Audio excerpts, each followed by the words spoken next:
So I started this little garden with lettuce. There's a bunch of different varieties in there. And I threw some citronella branches to try to keep the insects away. And then I got a little net that I got at Ace to try to keep the birds away. So I'm just going to tell you real quick how I did it. So I had little pots.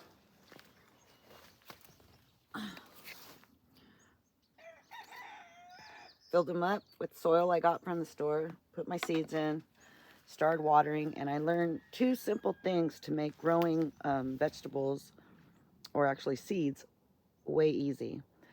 Number one, I started them outside because some people say start them inside and then leave them outside, which is called hardening, and then you can put them in the ground after they're used to being outside. And I thought, why? I'll just start them outside. If they're going to make it, they're going to make it with my weather conditions here in California.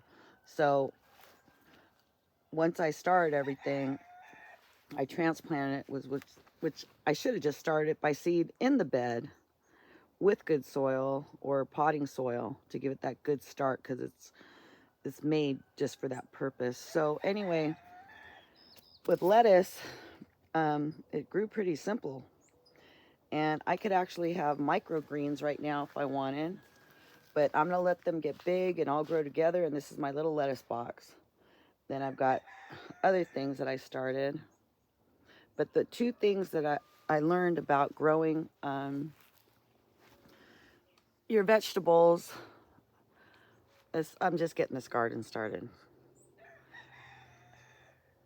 Number one, with your seedlings, they can't be too wet and they can't be too dry. So the way that you know if they're too wet is obviously the top of the soil stays moist looking.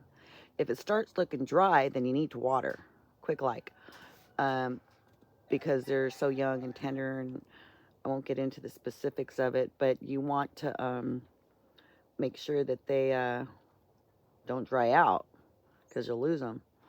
So gardening is kind of like a responsibility in a sense if you want your plants to thrive.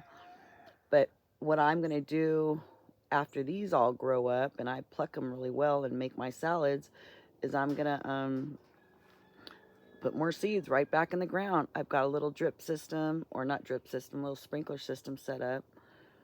But you can do this anywhere. And the soil is basically topsoil with some organic horse manure. And one time I had a friend tell me, I'm not eating your vegetables with horse manure. So I planted half a garden with it and half without. The side that didn't have it, nothing grew. The side that had the horse manure, natural horse manure, blew up. I couldn't keep track of how much food I had. I had to give it away at work and to friends. And so it's an old way of fertilizing plants that I don't think is bad at all. It's natural, it's organic. So anyway, that's it.